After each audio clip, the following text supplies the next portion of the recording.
Olá, meu irmão, minha irmã, graça e paz. Retiro da oitava da Páscoa. Oitava da Páscoa são esses 8 dias de Páscoa que nós celebramos.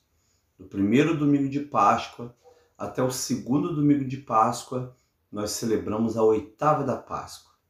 Ano passado fizemos um retiro espiritual nessa data e hoje estamos, esse ano, renovando esse retiro. Retiro da oitava da Páscoa. Sejam todos bem-vindos e bem-vindas. Espero que esse retiro tenha sido uma bênção na sua vida, tenha te abençoado, falado contigo. Que o Senhor te abençoe profundamente. Em nome do Senhor Jesus. Seja bem-vindo você que está aqui ao vivo no Facebook, você que vai assistir pelo meu canal do YouTube, Edson Cortaz Sardinha, você que vai receber pelo WhatsApp, que você possa estar sendo abençoado no nome de Jesus. Que Deus abençoe muito sua vida, sua história, seus sonhos, que você possa ser cheio da graça de Deus. Em nome do Senhor e Salvador Jesus Cristo. Que o teu espírito seja cheio do Espírito Santo de Deus nesse tempo de Páscoa. Páscoa é ressurreição, é esperança, é renascimento. E é tudo isso que nós precisamos nesse período de pandemia, nesse período de mortes crescentes. Nós precisamos de esperança, de ressurreição, de renovação da nossa mente. Em nome do Senhor Jesus. Sejam todos bem-vindos. Vamos orar ao Senhor. Senhor, muito obrigado, ó Pai, por esse tempo tão especial desse retiro da oitava pascal. Nós te agradecemos, ó Pai, pelas vidas que estão nos acompanhando nessa manhã, que vão estar orando conosco, lendo a palavra, entendendo, Senhor, a tua promessa. Muito obrigado, ó Pai, por esse retiro pascal, por essa oitava da Páscoa. Nós queremos, ó Pai, viver esse tempo cheio do teu Espírito Santo. Nos ajude, ó Pai, a fazer essa caminhada de fé, fazer essa caminhada, Pai, espiritual contigo. Em nome do Pai, do Filho e do Espírito Santo de Deus. Amém. E graças a Deus. A paz do Senhor, Tereza Pereira, Patrícia, Neia, Eni, Josiane, Jussara Tex. Que alegria, sejam todos bem-vindos e bem-vindas. Deixa eu ver quem está mais aqui para baixo. A Ana, Gilmar, Diná, Helena. Olha que maravilha, hein? Um monte de pessoas maravilhosas, bonitas, abençoadas, nos acompanhando essa manhã. Glória a Deus. Marisa, Angelita Carvalho, Gessé e Carmen. Olha que maravilha. Graças a Deus pela vida de vocês. Agar, que bênção. Dalila, Ione, que coisa boa estar com vocês aqui. Gabriel, Deus abençoe em nome de Jesus. Querida Iris, em nome de Jesus.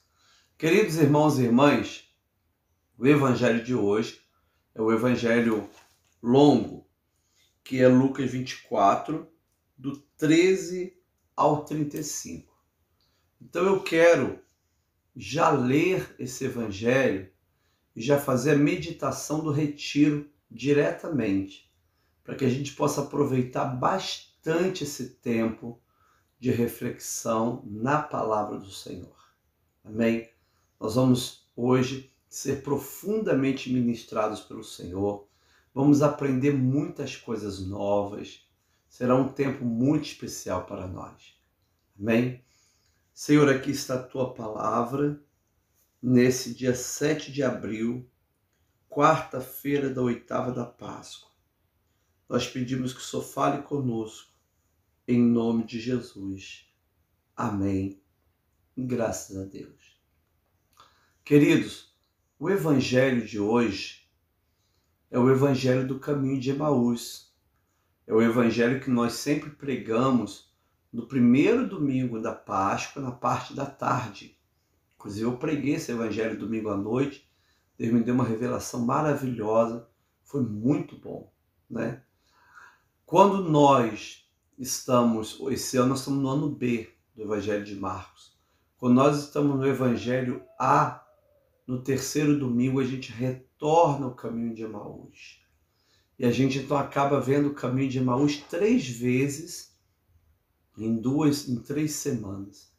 Isso é maravilhoso, porque a palavra de Deus, quanto mais você lê, mais você aprende. É uma palavra que transforma a nossa vida, porque o Deus da Bíblia nunca passará. Não é? Estava vendo, não ouvi esse debate, mas só vi a propaganda dele, né? O Deus da Bíblia deixará de existir.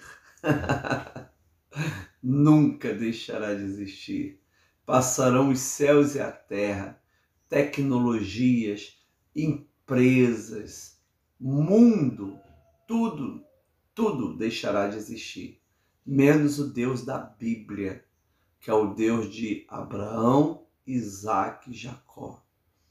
O Deus de Jesus, o Jesus Deus, aleluia, esse nunca passará, nunca deixará de existir, porque é o verdadeiro e o único Deus. Por isso que os deuses das nações são deuses vãs, né?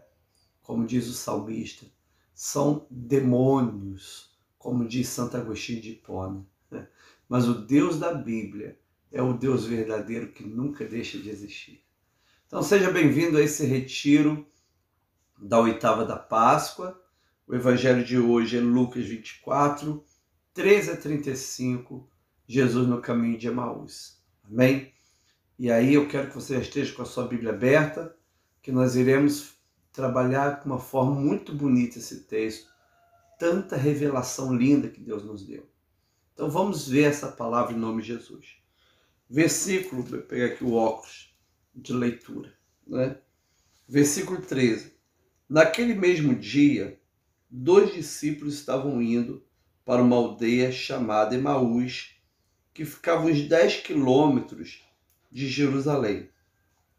Enquanto Lucas escreve assim, naquele mesmo dia, ele está se referindo à história que ele conta anteriormente, que é a ressurreição de Cristo, não é? Ou seja, no dia da ressurreição de Cristo, exatamente nesse dia, ou na parte da manhã, ou na parte da tarde, ou na hora do almoço, 2 discípulos estão indo para uma aldeia chamada Emaús. Essa aldeia fica a 10 quilômetros de Jerusalém, né? Para quem vai para essa aldeia, sobe o Monte das Oliveiras e ali pega em direção a essa aldeia, né? Chamada Emaús. Nós não sabemos hoje, geograficamente, qual era exatamente o caminho para chegar em Emaús. Nós temos 3 localidades que são hoje ditas como os lugares onde Jesus se hospedou em Emaús, né? É o Latron, tem um outro local que eu esqueci o nome, eu acho que é Ergo Baby, e o mais famoso pela arqueologia é Emaús Nicópolis, onde tem inclusive restos de igrejas bizantinas, né? Ali existe uma comunidade evangélica, uma comunidade cristã, que tem um trabalho maravilhoso, e ali tem o resto de uma comunidade bizantina. Ou seja, é o local, arqueologicamente falando, mais antigo enquanto caminho de Emaús. Chama-se Emaús Nicópolis, né? Era uma aldeia romana. Então, queridos, esses 2 discípulos, que Lucas não diz o nome agora, eles estão saindo de Jerusalém numa caminhada de 10 quilômetros até uma aldeia chamada Emaús. Eles têm esse projeto, não é, de estar nessa caminhada. E o versículo de número 14 diz assim: e iam conversando a respeito de tudo o que tinha acontecido, conversando sobre a Semana Santa, conversando sobre como o Sinédrio, né, condenou Jesus por crime religioso, né, crime de blasfêmia, como o Tribunal Civil de Pilatos condena Jesus por um crime civil, né, subversivo ao Império Romano, né, como Jesus sofreu tanto carregando aquela cruz na Via Dolorosa, como Jesus sofreu tanto ficando 6 horas com as mãos e os pés pregados, né? Então, eles estão conversando nessa caminhada, conversando a respeito de tudo que tinha acontecido. Lucas não diz o que eles conversam, mas diz que era sobre tudo o que havia acontecido. Entendemos que é sobre o sofrimento do Senhor, até por causa do contexto seguinte, não é? Então, amados irmãos e irmãs, olha que coisa interessante. Eles vão conversando sobre aquilo que tinha acontecido com Jesus, sobre suas decepções. Eu li um texto muito legal, o autor diz assim: muitas das vezes as nossas conversas humanas se transformam em conversas mundanas, não é?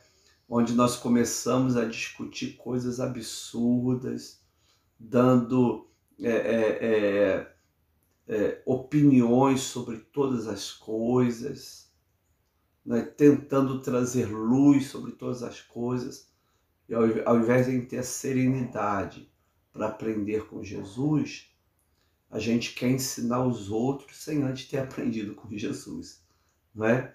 Então, eles vão conversando sobre tudo que tinha acontecido. E é uma conversa que gera tristeza, é uma conversa que gera dor, que aumenta a angústia do coração, não é? Então, uma pergunta que a gente faz nesse retiro da oitava da Páscoa. O que você tem conversado com seu marido, o que você tem conversado com as suas amigas, o que você tem conversado com a sua esposa, o que você tem conversado no trabalho, tem trazido alegria ou tristeza? É uma conversa humana ou uma conversa mundana? Não é? Nós temos que sempre tomar muito cuidado sobre aquilo que a gente conversa. Mais vale ficar quieto do que falar o que vai trazer angústias e tristezas, não é? Mas eles estão conversando sobre o que havia acontecido. No versículo 14, e iam conversando a respeito de tudo o que tinha acontecido. Enquanto conversavam e discutiam, era uma conversa assim que cada um dava a sua opinião, o que você acha disso? Né? Eles iam conversando e iam discutindo. O próprio Jesus se aproximou e ia com eles. Essa palavra aqui, se aproximou, significa vindo de trás para frente, né? Jesus não veio de frente. É como se Jesus estivesse andando mais rápido e tivesse alcançado os dois. Imagina então, os dois estão de costas, né? Andando. Então Jesus se aproxima no sentido dele andar mais rápido, dar uma corridinha, né? No grego dá essa ideia, caminhar junto, né? Enquanto eles iam conversando, Jesus se aproximou e ia com eles. Mas Jesus não tinha ressuscitado lá em Jerusalém? O que Jesus agora está fazendo nesse caminho de Emaús? Né? Ele ainda não se apresentou a todos os apóstolos. Pelo que a gente sabe no contexto de Lucas, ele só se apresentou a Simão, né? Algumas mulheres viram anjos, tiveram visões de anjos, que Lucas diz, que eles dizem para Jesus. Mas Jesus, ele deseja se aproximar desses dois e caminhar com esses dois. É um caminho pedagógico, é um caminho de cura interior, é um caminho de aquecer corações, não é? Por que eles estavam nesse caminho? Vocês vão saber. Por que eles estavam indo para Emaús? Vocês vão saber, não é? Mas Jesus, mesmo sabendo de tudo que passava no coração deles, Jesus caminha com eles para ouvi-lo. ouvi-los. Olha que coisa interessante. Porém, os olhos dele estavam como impedidos de o reconhecer. Eles não reconhecem Jesus. Jesus caminha com eles e eles não reconhecem Jesus. Ontem eu li um comentário muito bonito sobre isso. Quantas vezes Jesus também caminha conosco sem que a gente perceba, né? E ele muitas vezes impede que a gente realmente perceba. Para a gente não ficar assustado. Talvez agora você está indo para um leito de hospital. Talvez agora você está indo acompanhar, né, Marcela? O Gilson, que está há 4 meses na UTI. Um jovem de 47 anos, né, Marcela? Jesus caminha conosco. Muitas vezes nós não o reconhecemos. Muitas vezes não sabemos que ele está com a gente. Muitas vezes não temos essa percepção, mas ele caminha conosco. Ele está conosco constantemente. Ele está conosco no nosso medo, na nossa insegurança, na nossa insensatez. O Senhor caminha conosco. Mas nem sempre Deus permite que venhamos ver ou perceber. E outras vezes é a tristeza dos nossos olhos, né? A tristeza. Outras vezes é a dor que impedem. Mas no caso aqui eles foram impedidos de o reconhecer. No original grego dá a entender que eles foram impedidos por Deus, não é? E aí é muito bonito, amado, você saber disso. Jesus está contigo. Senhor, eu não consigo te ver, mas Ele está contigo. Então, nesse retiro da 8ª da Páscoa, lembre de uma coisa: Jesus caminha contigo. Ele está contigo nessa dor, nessa angústia, nesse desespero. Ele caminha com você. Você nunca estará sozinho. Nunca você estará sozinho. Louvado seja o nome de Jesus. Ainda que ele venha impedir que a gente o veja. É nesse momento que a gente tem que exercitar o quê? A fé. Eu não sinto Deus, eu não vejo Deus, eu não consigo percebê-lo, mas eu sei que Ele está comigo. Louvado seja o nome de Jesus. E aí, olha comigo o versículo 17. Então ele lhes perguntou: o que vocês estão discutindo pelo caminho? E eles pararam entristecidos. O que eles conversavam e o que eles discutiam causava tristeza, não é? Eles estavam muito deprimidos, muito entristecidos. Era uma caminhada de cura, era uma caminhada de abrir o coração, era uma caminhada para falar o que estava acontecendo de errado, não é? Era uma caminhada difícil, mas uma caminhada necessária. Nós também precisamos abrir o nosso coração e falar com o Senhor as coisas que nos entristecem. E Jesus faz uma pergunta chave, né? O que vocês vinham discutindo pelo caminho? Jesus dá a entender que eles estavam até conversando em voz alta, mas bem alta mesmo. Jesus sabia que eles estavam conversando. E o que vocês estavam conversando no caminho? O que estava no coração de vocês? O que vinha atribulando o coração de vocês? E eles param entristecidos. E aí a gente aprende uma outra coisa nesse retiro da 8ª da Páscoa. É que Jesus se importa com a nossa dor. E Ele deseja que a gente fale da nossa dor com Ele. Amado, a oração é um diálogo. Oração também é uma terapia. Eu não tenho hoje com quem conversar. Cai de joelho e conversa aí meia hora com Deus.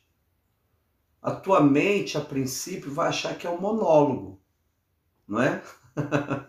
e vai tentar te impedir. Isso é fantástico, hein? A sua mente vai achar que é um monólogo e vai tentar te impedir de continuar orando. Mas você vai ter essa consciência espiritual de que você está falando com Deus. Então, quem sabe agora, depois desse retiro, dessa palavra de hoje, você não vai falar assim, poxa, eu tenho tanta coisa para falar com alguém, vou cair de joelho aqui, vou conversar meia hora com o Senhor Jesus, com o meu Senhor. Louvado seja o nome de Jesus. É muito bom na oração chamar Jesus de Senhor Jesus, porque Ele é o Senhor da nossa vida. Ele escuta a nossa oração. O que você tem conversado? O que tem entristecido o teu coração? Quais são as suas dores, seus limites, suas angústias? Não é? Eu não sei aqui quem é sobrevivente da Covid, mas saiu uma pesquisa ontem nos Estados Unidos de que 1/3 dos sobreviventes da Covid, depois de 6 meses, continuam com problemas neurológicos e psiquiátricos, não é? Ou seja, 1/3 dos sobreviventes da Covid permanece com problema neurológico e com problema psiquiátrico. Uma pesquisa feita nos Estados Unidos, lançada ontem, né? Então, quais são esses seus problemas? Essas suas dores? Coloca aos pés de Jesus. Jesus, no caminho de Emaús, está dizendo assim, o que está passando contigo? Como você está vivendo? Qual é a sua dor? Não é? Chorar diante de Jesus, expressar a dor. Olha os salmos. Não é sinônimo de incredulidade, é sinônimo que você é gente, que você é pessoa, né? Mas o local certo para você expor essa dor é aos pés do Senhor Jesus. Amém, queridos? Olha que coisa. Eles pararam entristecidos quando Jesus pergunta. Olha o versículo 18. Um, porém, chamado Cleopas, respondeu, será que você é o único que esteve em Jerusalém e não sabe o que aconteceu lá nesses últimos dias? Né? Por quê? Porque eles estão indo para o caminho de Emaús e Jesus vem por trás dele de Jerusalém. Né? De Jerusalém. Talvez estivesse bem próximo de Jerusalém. Quem sabe, ainda no Monte das Oliveiras, ou no meio do Monte das Oliveiras, ou no início do Monte das Oliveiras. Mas Jesus estava muito próximo de Jerusalém. E Jesus fala qual ou quais acontecimentos. Não é? Ou seja, a manchete de Jerusalém era: conseguimos matar o Jesus de Nazaré. Essa era a manchete. Não é? Por isso que eles perguntam, o senhor vem de Jerusalém e você é o único que não sabe dessa manchete? Os judeus estão dançando, fazendo festa, se alegrando, porque conseguiram matar o Jesus de Nazaré. Agora, preste atenção numa coisa, Tereza, que eu nunca parei para prestar atenção. Quem é Cleopas? Agora, Lucas dá o nome a um. Nós não sabemos quem é o outro. Existe mais para frente uma palavrinha grega que pode sugerir que o outro fosse uma mulher. Então era um homem e uma mulher.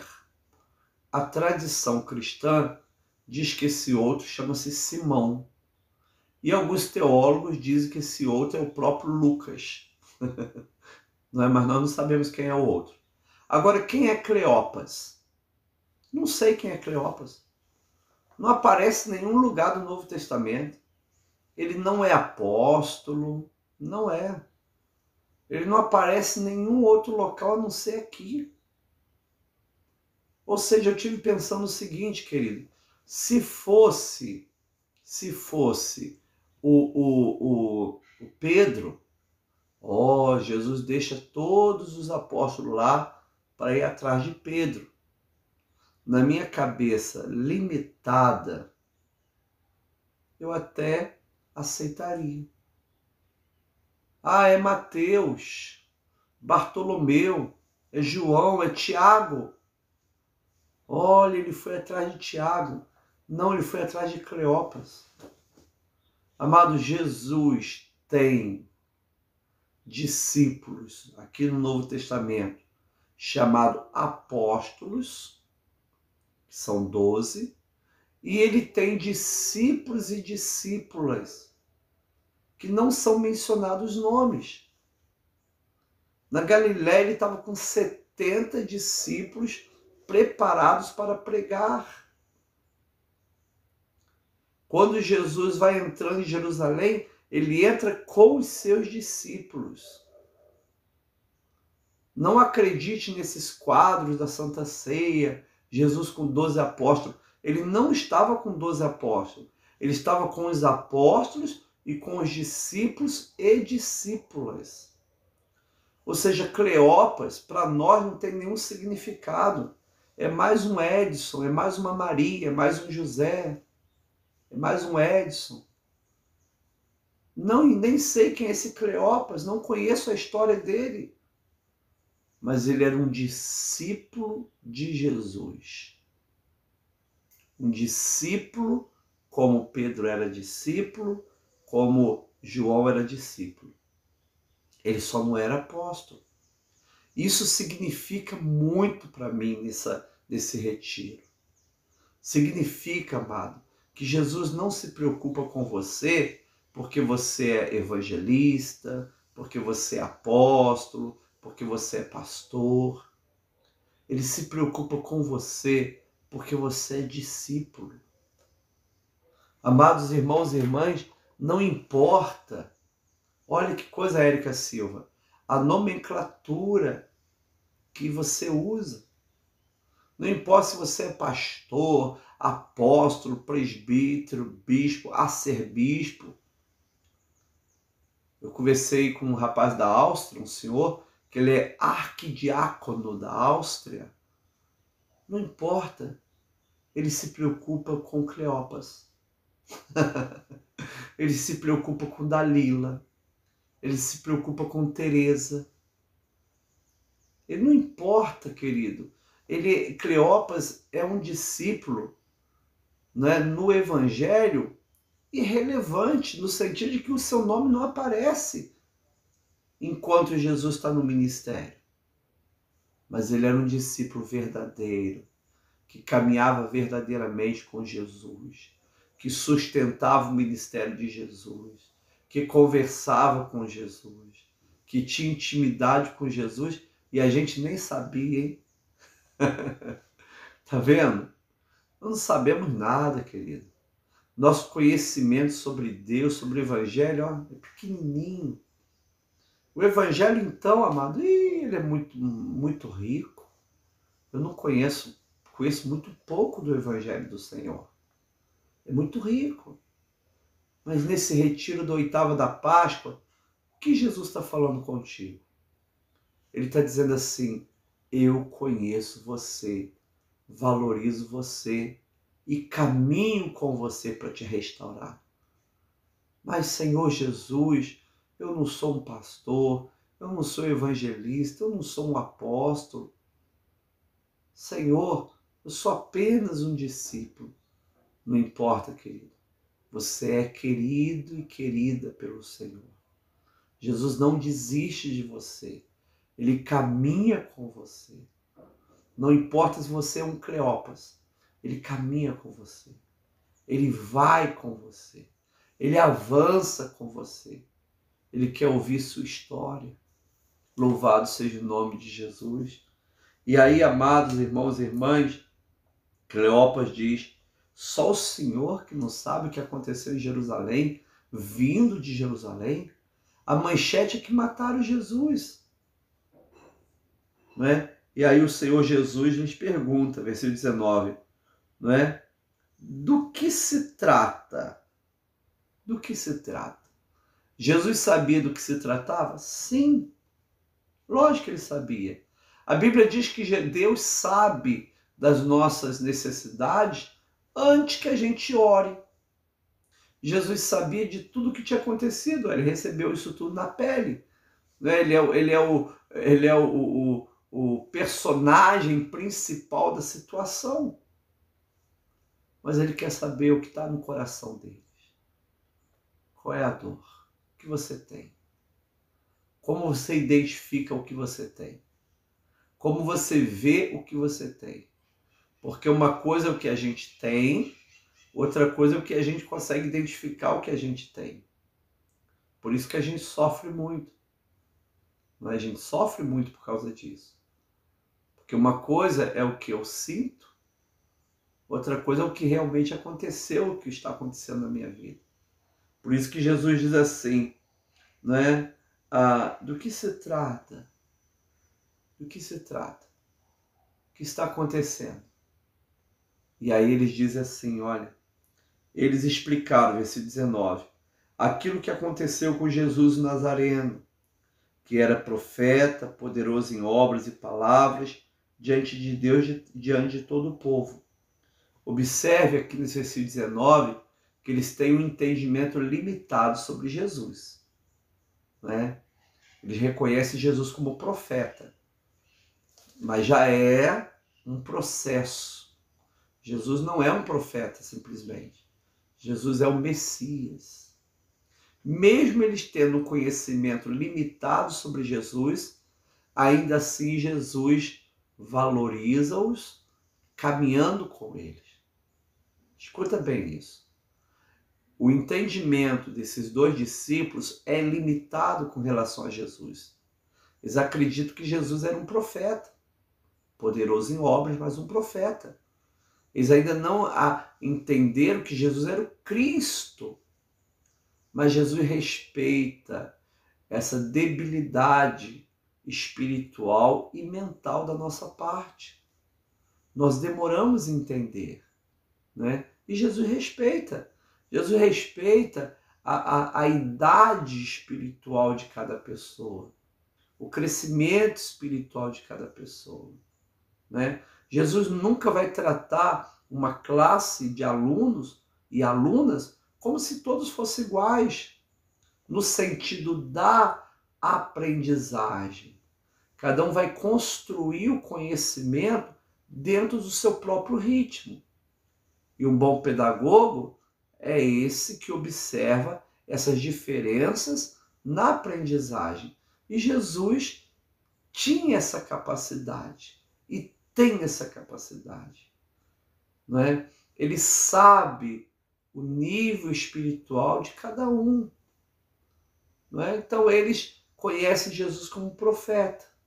Tudo bem, é o início de um conhecimento. Não é? A partir daí Jesus vai trabalhar com eles. Jesus não exclui você, não é? Pela sua incapacidade de compreender determinadas coisas. Ele caminha com você para construir em você esse conhecimento sobre Deus. Coisa linda, né? Coisa maravilhosa. E aí, amados irmãos e irmãs, eles dizem assim, versículo 5 e 20. E como os principais sacerdotes, as nossas autoridades, o entregaram para ser condenado à morte e o crucificaram. Outro detalhe aqui na fala deles, né? Eles não mencionam os romanos. Né? Na fala deles, quem entregou Jesus para ser condenado à morte, né? E para ser crucificado foram os judeus. Na linguagem deles, olha interessante, o entregaram para ser condenado e crucificaram. E o crucificaram. Não é? Eles sabem que o Pilatos em si não queria crucificar Jesus, mas foi o trabalho dos religiosos, dos sumos sacerdotes, para que Jesus pudesse ser morto. Isso eles têm noção. Versículo 21 agora fala o que acontece no coração deles. Então perceba, o 19 e o 20, eles falam dos fatos. Agora no 21, eles falam do que estava no coração deles, da dor deles, da forma que eles têm de ver, do diagnóstico que eles fizeram. Então, olha que interessante. Nós o esperávamos que fosse ele quem havia de redimir Israel. Nós esperávamos que ele fosse redimir Israel. Aqui entra uma coisa interessante da exegese bíblica. Como se redime alguém no Antigo Testamento? A redenção no Antigo Testamento, redimir alguém, paga-se o preço. A lei da redenção, ou a lei para redimir alguém, parte-se de uma terra. O seu pai precisou vender uma terra, né? Mas você ou seu filho, não é, são aqueles que vão remir a terra, ou seja, comprar de volta a terra para a sua família. Então, sempre quando o Antigo Testamento fala de redenção, fala de preço, alto preço, não é? No caso do pecado, preço de sangue. No caso de terras, preço em prata, em ouro. Então não existe redenção sem preço. E eles não têm esse entendimento. Olha o que eles dizem, olha, nós esperávamos que fosse ele quem havia de redimir Israel. Mas como redimir Israel sem pagar nenhum preço? Pelo contrário, Jesus redimiu Israel, redimiu homens e mulheres através do seu grande preço pago na cruz do Calvário. Aleluia! Mas depois de tudo isso, já estamos no terceiro dia que essas coisas aconteceram. Ou seja, já tem 3 dias que ele morreu. Foi sexta, sábado, agora já estamos no domingo. Já é o terceiro dia. Tudo isso aconteceu, não é? Estamos ainda com a ressaca da dor. Achávamos que ele ia redimir Israel. Mas como redimir sem preço? Sem pagar alguma coisa? Ele não tinha esse entendimento, não é? Mas a questão aqui é verdade. Eles estão 3 dias sofrendo. É uma dor demorada, né? Nós não sabemos o que aconteceu. Contudo, agora, eles vão revelar qual o problema que está acontecendo com eles. Olha o versículo de número 22. É verdade também que algumas mulheres do nosso grupo nos surpreenderam, indo de madrugada ao túmulo e não achando o corpo de Jesus, voltaram dizendo que tinham tido uma visão de anjo, os quais afirmam que ele vive, né? Algumas mulheres do nosso grupo, então você está percebendo? É um grande grupo de discípulos e discípulas. Nos surpreenderam indo ao sepulcro. Nenhum dos homens acreditava que elas teriam coragem de ir lá, não é? Mas são mulheres corajosas, mulheres devotas, bem-aventuradas, né? Que rompe o medo e vão ao sepulcro. Elas nos surpreenderam indo ao sepulcro e também nos surpreenderam voltando, sabendo que a pedra estava removida. Tiveram visões de anjos que falaram que Jesus não estava mais ali, né? Eles estão falando do problema deles. Qual o problema deles? Incredulidade. Nós não cremos no testemunho das mulheres. Olha que interessante, queridos irmãos e irmãs. 24. De fato, alguns dos nossos foram ao túmulo. Só não fala o nome. João diz quem é que vai. O próprio discípulo amado e Pedro. João e Pedro. De fato, alguns dos nossos foram ao túmulo e verificaram a exatidão do que as mulheres disseram, mas não viram. Né? Ou seja, nós temos o testemunho do túmulo vazio, nós temos o testemunho dos 2 apóstolos, nós temos o testemunho das mulheres que viram anjos e testemunharam que ele não está mais lá. Mas ninguém viu nada, não é?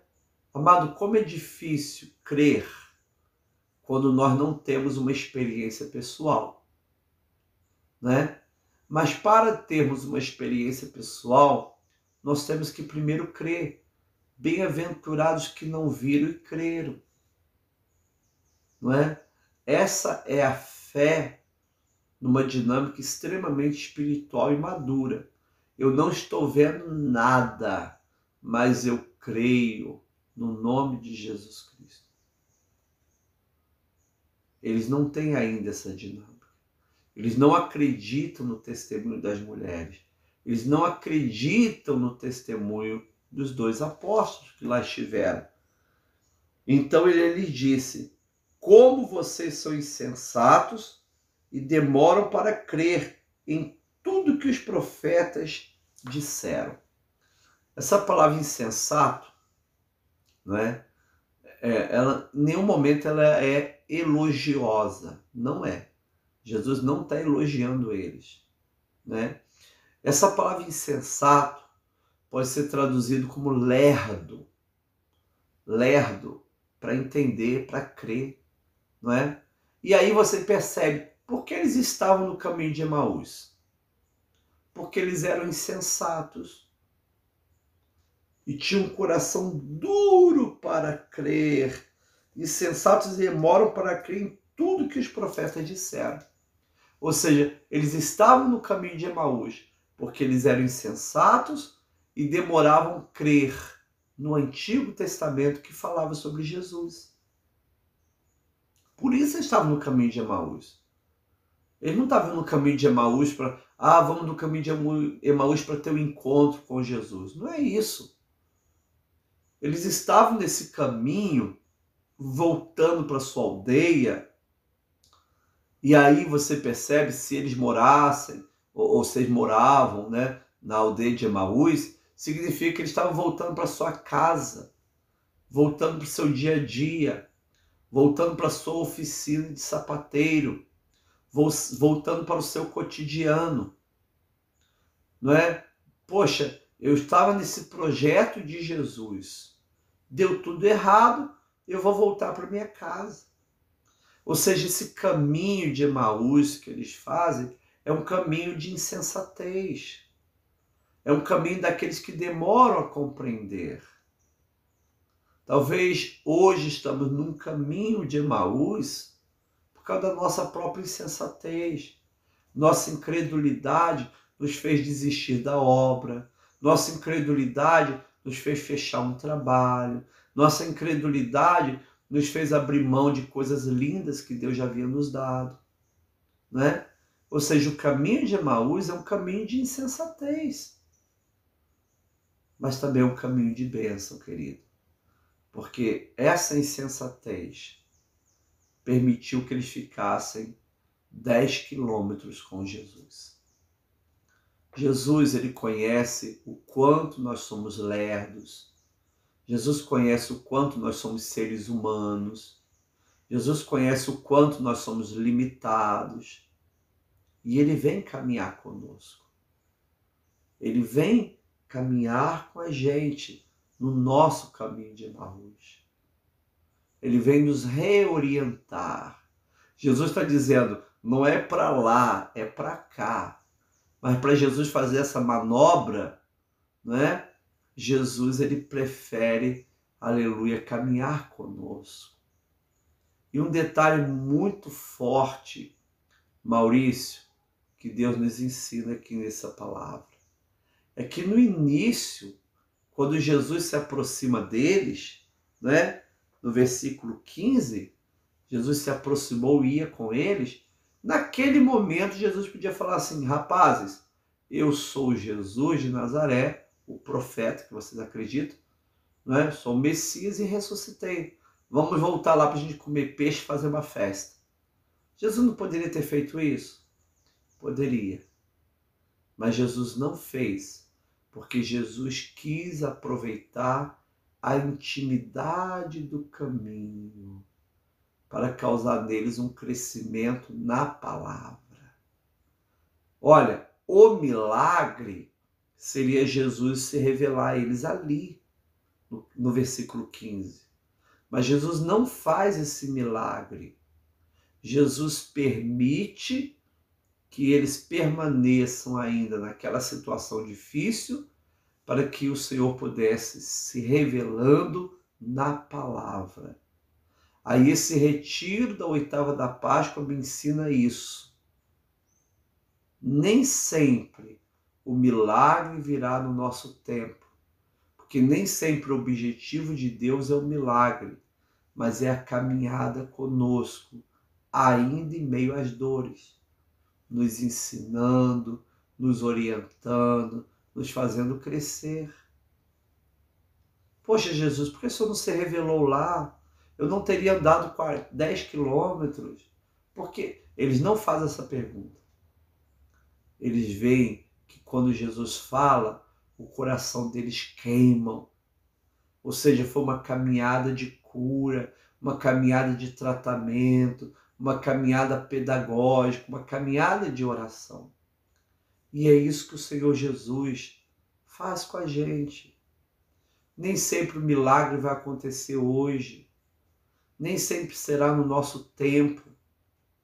Talvez o justo para mim seria que Jesus se manifestasse ali no início, logo na ladeira ali do Monte das Oliveiras.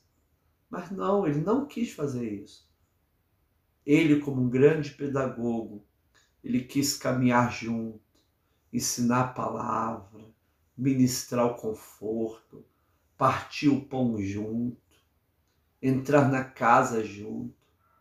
Olha que riqueza que o Senhor Jesus faz. Uma coisa maravilhosa, querido. E aí o Senhor Jesus, depois de dar essa bronca, de exortar, olha, vocês são insensatos, hein? Né? Ou seja, na pedagogia de Jesus, eu disse esse domingo, né? Ele não fica só passando a mão na cabeça assim, coitado, como você entende mal. Não, Jesus é forte também. Ele exorta, ele é duro, admoesta, ele pega firme, né? Quer ser discípulo de Jesus? Então prepara o coração, porque ele vai te ensinar, né? Ele vai ser forte nesse ensino. Mas se precisar falar palavras fortes e duras, ele vai falar. Quero só ouvir palavras boas. Então você vai ficar na mediocridade. Porque não só palavras que nos agradam que Deus vai falar. Ele também vai falar palavras que tocam na ferida. Palavras que entram no coração. Amém? Louvado seja o nome de Jesus.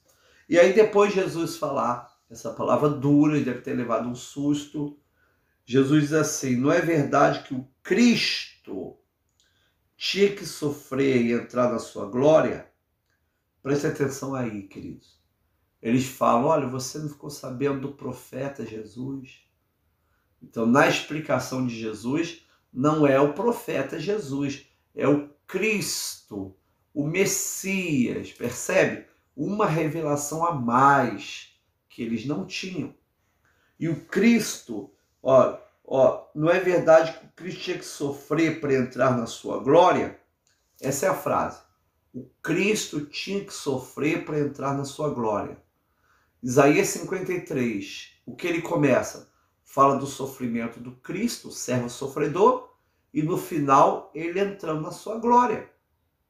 Então, Jesus demonstra em todo o Antigo Testamento, olha a cristologia que nós temos estudado às quintas-feiras, né? Jesus demonstra em todo o Antigo Testamento que o Cristo tinha que sofrer antes de entrar na sua glória. Isso está em Moisés, isso está nos profetas. Olha que coisa linda, não é? Ele diz assim, não é verdade que o Cristo tinha que sofrer e entrar em sua glória?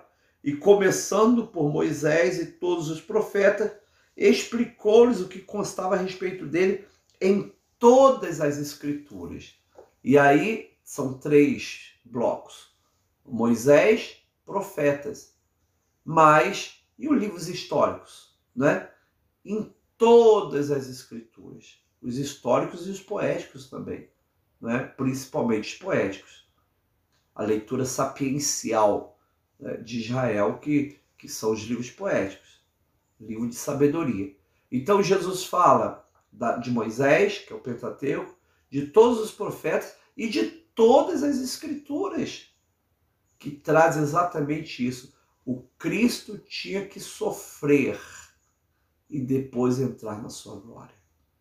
Jesus inicia com eles uma escola teológica, né? Uma escola de teologia, né? No sentido mais puro e santo da palavra teologia, ou seja, um estudo sobre Deus, né? Ou seja, o caminho de Emaús, ele se transforma numa escola teológica, se transforma numa escola da fé, né? Numa teologia linda. E o nome dessa teologia é Cristologia. Olha que lindo. Caminho de Emaús, que é o caminho da insensatez, que é o caminho da incredulidade, se transforma no caminho da teologia, onde o Senhor vai explicando passo a passo, né, o Antigo Testamento, mostrando como Cristo teria que sofrer e entrar na sua glória. Louvado seja o nome de Jesus. Bem, passaram-se 10 quilômetros. 10 quilômetros depois, 10 quilômetros de ensino teológico, 10 quilômetros de vida na escola de Jesus, né? 10 quilômetros de construção do conhecimento da palavra. Eles chegam finalmente em Emaús. E a Bíblia diz assim: quando se aproximavam da aldeia para onde iam, ele fez menção de passar adiante. Gente, isso não é um teatro. Jesus não tinha por que entrar. Isso não é um teatro, né? Eu estava ontem lendo essa palavra no grego, não tem aí teatro, né? Os comentaristas que eu li demonstram, não tinha por que Jesus entrar, nem fazer teatro, né? Simplesmente ele ia passar direto. Se eles não tivessem constrangido Jesus, pedido Jesus, Jesus ia embora, né? Ele ficou de passar adiante, fez menção de passar adiante, mas eles o convenceram, constrangeram a ficar, dizendo: fica conosco, porque é tarde e o dia já está chegando ao fim. E entrou para ficar com eles. Ou seja, quando eles dizem fica conosco, e constrange Jesus a ficar, eles dizem: olha, já está ficando tarde, né? Porque é tarde, o dia está chegando ao fim. Gente, quando você não tem lanterna, é impossível andar à noite. Ainda mais por aqueles caminhos, no meio de árvores, caminho talvez apertado, no meio de matas, não é? Ainda mais ali não é deserto. Entre Jerusalém e Emaús não tem deserto. É um lugar com muitas árvores, não é? Muitas árvores mesmo. E era perigoso continuar andando à noite. Podia errar o caminho, podia enfrentar ladrões, não é? Eles não querem que aquele caminhante continue caminhando. A conversa estava boa. Eles dão hospedagem a Jesus. Entra, fica com a gente. Amado, preste atenção numa coisa. Tem pessoas que dizem: bem, se o senhor quiser, entre na minha casa. Nesse contexto aqui, ele não queria, ele ia passar direto. Mas Jesus permite, querido, que eles expressem a vontade deles. Verdadeiramente você quer que Jesus entre na sua casa? Você quer que Jesus entre no seu casamento? Você quer que Jesus entre na sua vida amorosa? Você quer que Jesus entre na sua empresa? Não é? Na sua vida espiritual? Então peça, clame, diga: Senhor, fica conosco. Senhor, fica conosco. Eu preciso do Senhor aqui na minha vida, na minha casa. Eu preciso do Senhor comigo, Senhor, fica conosco. Amado, nesse retiro da oitava da Páscoa, Deus está dizendo assim: fica conosco. Fica conosco, Senhor. Eu preciso que o Senhor permaneça conosco. Eu preciso que o Senhor entre na minha vida. Louvado seja o nome de Jesus. Insista, ore, clame, queira, deseje muito isso. Senhor, fica conosco. E aí, queridos irmãos e irmãs, Jesus entra para ficar com eles, né? Existe uma dúvida se eles estavam numa hospedagem ou numa casa. Acredita-se mais que eles estavam realmente num lar, numa casa, talvez de Cleópas, o outro discípulo, né? Nós não sabemos, mas eles estavam numa casa. Agora, era muito normal aquele que está hospedando, aquele, Francine, que é o que vai hospedar, né? O anfitrião, é normal ele pegar o pão como um judeu, uma prática judaica, levantar e dar graças. Quem faz isso é o pai da família, quem faz isso é aquele que hospeda. Aqui Jesus quebra essa regra, né? É um jantar, não é uma eucaristia, não é uma santa ceia, não é um culto, é um jantar, né? E aí o que acontece, amados irmãos e irmãs? Olha, aconteceu que quando estava à mesa, ele pegou o pão e o abençoou. Depois partiu o pão e deu a eles. Jesus fez o mesmo gesto que ele tinha feito no jantar da Páscoa da Quinta-feira Santa.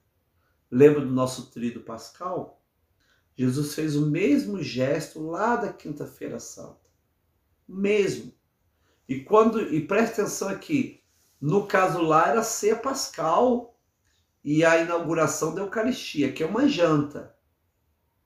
Mas Jesus faz o mesmo gesto sagrado com o pão. Tem vinho ali? Lógico que tem vinho. Na casa dos judeus tinha vinho, né? Mas Jesus pega o pão e parte. E quando Jesus parte o pão, presta atenção no que acontece, olha. Então, os olhos deles se abriram e eles reconheceram Jesus. Mas ele desapareceu da presença deles, né? Ou seja, quando Jesus partiu o pão, eles reconheceram Jesus. Quando Jesus ensinava a palavra, o coração deles ardia. Quando Jesus caminhava com eles, eles não reconheceram. Deus não permitiu isso. Deus permitiu que eles reconhecessem Jesus no partir o pão. Por isso que em Atos dos Apóstolos, o próprio Lucas escrevendo, diz que os discípulos se reuniam de casa em casa partindo pão. E a palavra partir o pão é a primeira nomenclatura dada à Santa Ceia.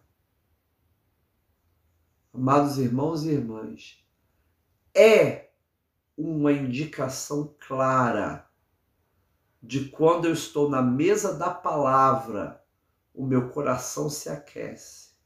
E quando eu estou na mesa da Eucaristia, da Santa Ceia, os meus olhos são abertos. Aí você diz, pastor, racionalmente falando, meus olhos são abertos quando eu escuto a palavra, porque é só partir o pão. Aí está o milagre. O milagre. Quando você escuta a palavra, né, entra na questão mental sua, na cognição, na sua capacidade de entender.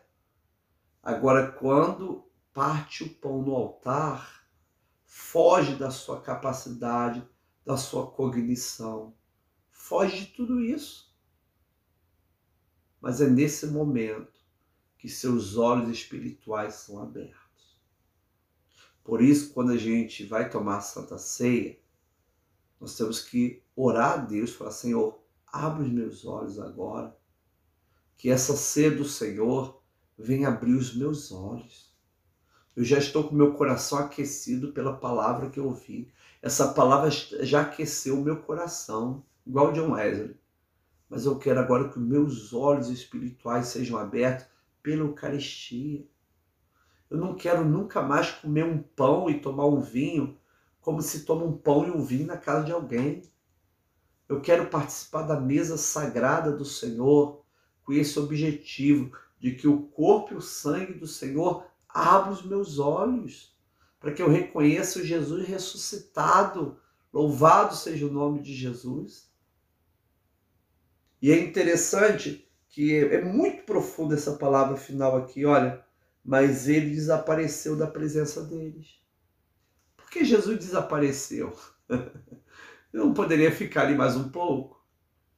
Bem, Jesus desaparece para que eles possam voltar a se reunir com os apóstolos, e aí Jesus ia aparecer lá de novo.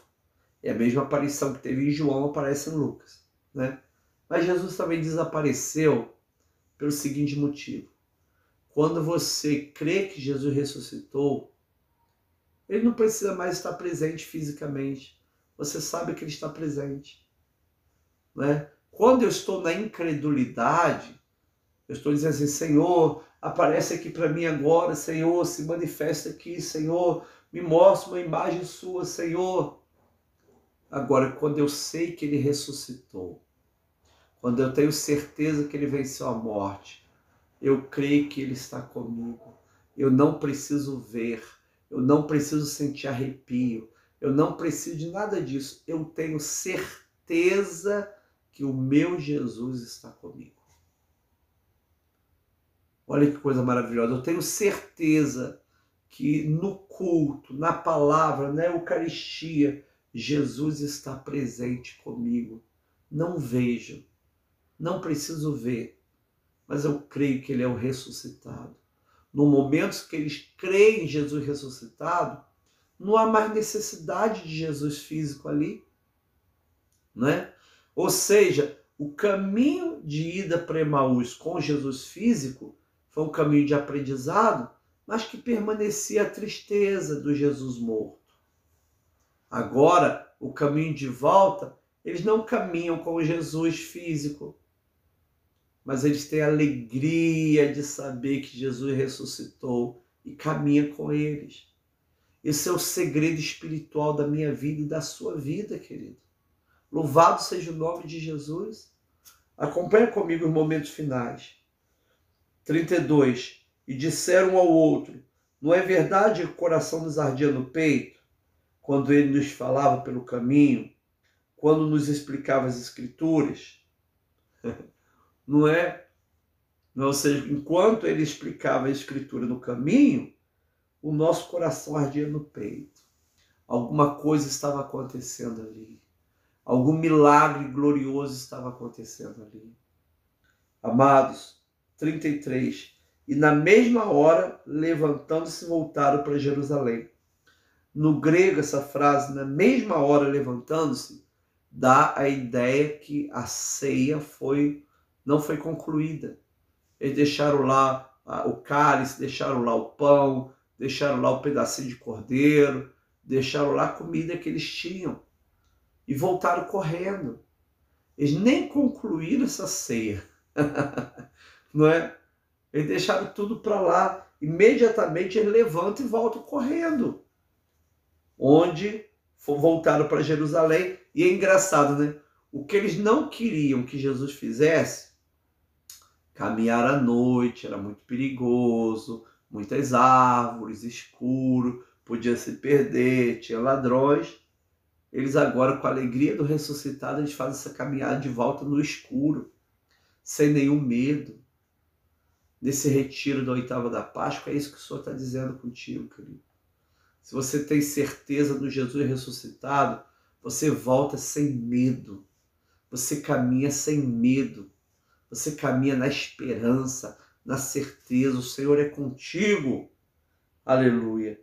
E quando eles voltam para Jerusalém, acharam reunidos 11 e outros com eles. Presta atenção aqui, outros com eles. Os 11 são os apóstolos. E outros com eles são todos os discípulos, os amigos de Cleopas, os quais diziam, de fato o Senhor ressuscitou e já apareceu a Simão. Olha que coisa interessante e triste, né? Quando as mulheres falam, eles ficam na dúvida. Agora, como Pedro falou, é certeza, né? De fato o Senhor ressuscitou e já apareceu a Simão. Ninguém viu Jesus ressuscitado lá em Jerusalém, mas Simão viu. Então todo mundo acredita. Graças a Deus que agora estão acreditando. Mas por que não acreditaram no testemunho das mulheres, né? Então os dois contaram o que lhes tinha acontecido no caminho e como tinham reconhecido o Senhor no partir do pão. O que ficou na cabeça deles? De Cleópatra e seu amigo discípulo, sua esposa, ou Simão, não sabemos quem é, o que ficou na cabeça deles? Nós reconhecemos Jesus no partir do pão. Amado, todas as vezes que eu tomar a Santa Ceia, que eu participar da Eucaristia, eu vou reconhecer Jesus no partir do pão. Vou saber que Jesus está comigo, me alimentando. Isso é meu corpo, isso é meu sangue. Vou me alimentar da graça do Senhor. Coisa linda. Caminho de Emaús, um caminho provocado pela incredulidade, pela insensatez, que se transforma num caminho de teologia e de comunhão com Cristo. Palavra do Senhor, graças a Deus. Vamos então orar.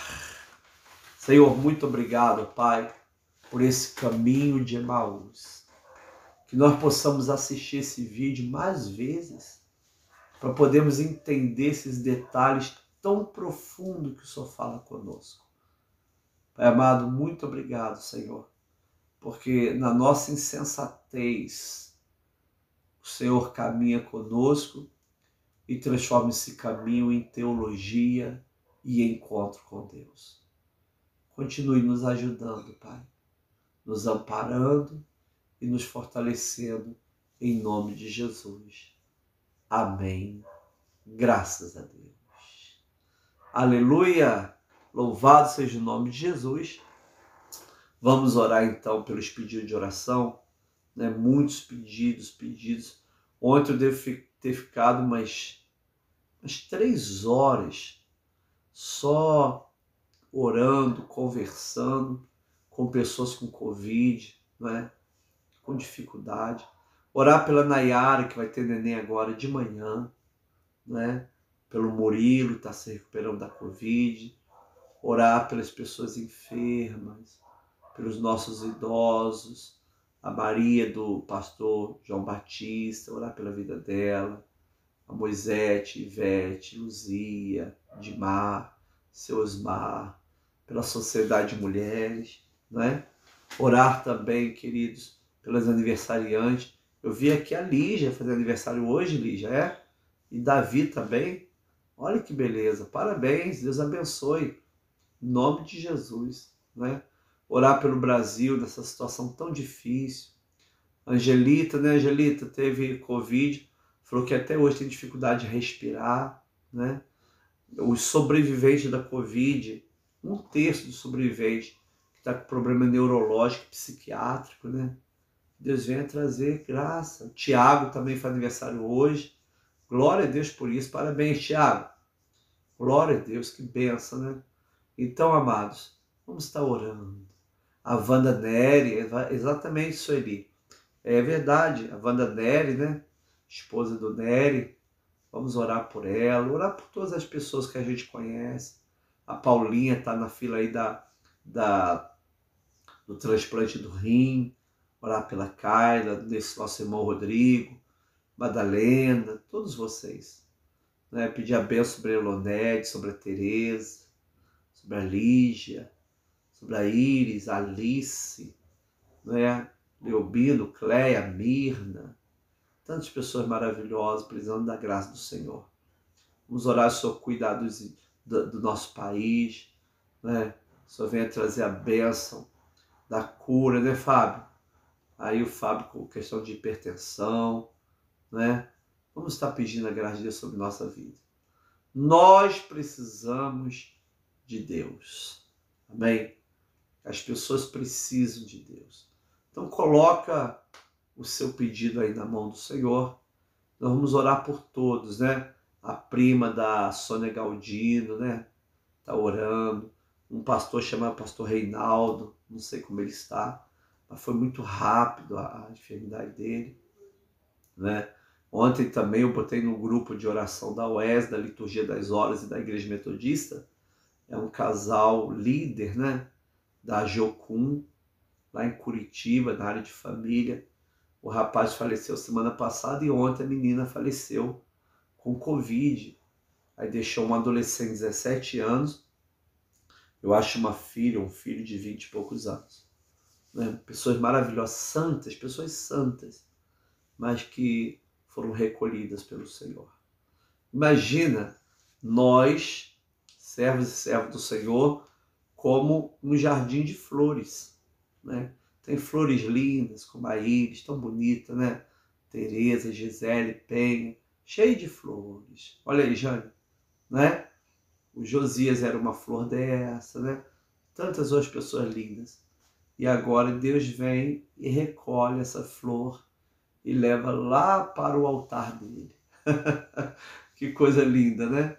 Então nós louvamos a Deus por isso, pedimos o conforto de Deus sobre a nossa vida, tá? Alex, orando pelos seus pedidos, pelo pedido de cada pessoa.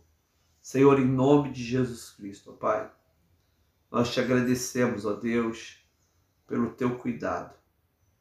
Colocamos aqui, ó Pai, cada pedido nas tuas mãos. Colocamos, ó Pai, cada necessidade. Colocamos diante de ti, ó Pai, cada coração que pede. Venha trazer a tua paz, a tua graça, Senhor. Venha ajudar o meu irmão e a minha irmã. Meu Deus, venha entrar com providência no Brasil para que consigamos reverter essa situação. Deus, não permita, Pai, que venhamos daqui a pouco entrar numa terceira onda, mas que possamos, ó Deus, rapidamente vencer essa dificuldade, Pai. Deus, nos ajuda com as vacinas. Nos ajuda, Deus, nessa situação difícil que vivemos. Ajuda as igrejas que estão sofrendo muito também. Ajuda-nos, ó Pai. Caminha conosco nesse caminho de Emaús. Aqueça o nosso coração com a palavra. Abra os nossos olhos com a Eucaristia, com a Santa Ceia. Senhor, nós te agradecemos pelo teu cuidado, pelo teu amor e pela tua misericórdia. Por isso, ó Pai amado, sobre cada pedido escrito aqui, Pai, nesse local aqui, Pai, cada pedido escrito, nós colocamos diante de ti orando. Pai nosso que estás nos céus, santificado seja o teu nome. Venha o teu reino. Seja feita a tua vontade, assim na terra como no céu. Pão nosso de cada dia nos dá hoje. Perdoa as nossas dívidas, assim como nós perdoamos nossos devedores. Não nos deixe cair em tentação, mas livra-nos do mal, que teu o reino, o poder e a glória para sempre. Amém. Graças a Deus. Queridos, nós vamos então dar a bênção apostólica, lembrando vocês que nós estamos no retiro da oitava da Páscoa. Se Deus quiser e permitir, amanhã, 8 horas da manhã, estaremos ao vivo aqui nesse retiro, tá bom? Mas só se Deus quiser e permitir. Tá bem? E quero você com a gente, abençoado, guardado por Deus. Um beijo, continue só vitória. Que a graça do Senhor Jesus, o amor de Deus Pai e a comunhão do Espírito Santo seja com cada um de nós, agora e para sempre. Amém. A paz do Senhor Jesus.